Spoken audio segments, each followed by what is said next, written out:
je voudrais qu'on parle. Je partage totalement votre avis. Je voudrais qu'on parle avec Nathalie Makarski, qui est présidente de la Fédération des services publics, de ce qui s'est passé aujourd'hui dans les rues de Paris. Et je voudrais qu'on écoute des militants. Et vous me direz si ça a été une journée importante. Très bien.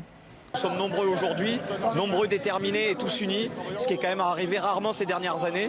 C'est bien la preuve qu'aujourd'hui les choses vont mal, que cette loi est en train de détruire la fonction publique telle qu'on la connaît. Ce qui pose problème, c'est la contractualisation des agents de la fonction publique. C'est remettre en cause le service public pour les Français, pour les agents. C'est un projet de loi qui offre un cadre, qui permet de remettre en cause toute la fonction publique. Ça désocialise les gens. Il y a un gros problème au niveau du statut de la fonction publique. 108 000 personnes ont manifesté en France selon le ministre de l'Intérieur, 250 000 selon la CGT. On remarquera d'abord qu'il n'y a pas eu de violence, manifestement, qu'on peut manifester quand même en France sans que les rues soient cassées, sans que des gens soient blessés, etc., etc. Bon, pourquoi est-ce qu'on manifeste aujourd'hui? Parce qu'on veut remettre le statut du fonctionnaire et qu'il ne soit plus à vie. C'est oui, bien alors, ça.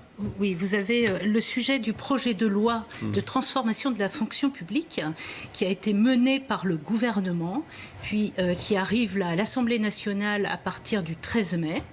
Donc cette journée de mobilisation a été menée par les 9 organisations syndicales de façon unitaire. Ça, il faut vraiment le souligner. Donc, tout était d'accord pour manifester.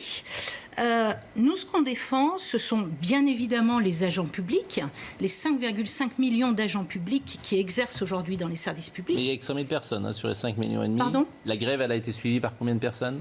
Il y a eu une moyenne de 10%, je crois, de grévistes en fonction des versants en plus. Vous avez l'État, la territoriale et l'hospitalière. Mais je crois qu'aujourd'hui, les mouvements de grève ne sont plus vraiment une action, si vous voulez, qui fédère les agents. Les mouvements de mobilisation de rue tels qu'il y a eu aujourd'hui, et vous l'avez souligné, dans un calme absolu, en tout cas, avec des services d'ordre assurés par les organisations syndicales, prouvent que les agents attendent des choses du gouvernement.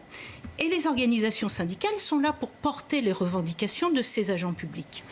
C'est les corps intermédiaires. Tout à fait. On appelle les corps intermédiaires. Mais bon, vous voulez que rien ne bouge, au fond. Non, forcément, quand on dit est-ce qu'on peut faire une réforme, est-ce que c'est vrai que être fonctionnaire à vie, aujourd'hui, on peut peut-être changer ce statut. Non, ce n'est pas ça, Pascal. Parce que là, pour le coup, quand on interroge les Français, j'ai le sentiment qu'ils veulent plutôt que ce statut bouge. Le sujet, en tout cas, je parle de la fédération que je représente. La CFE-CGC est un syndicat réformiste.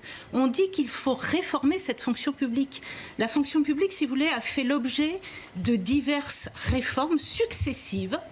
Et on n'attend même pas d'avoir le bilan de ces réformes pour en entamer et en enchaîner une autre derrière. Ce qui est dramatique, puisque vous avez une perte de sens des agents publics à un moment donné qui n'y comprennent plus rien.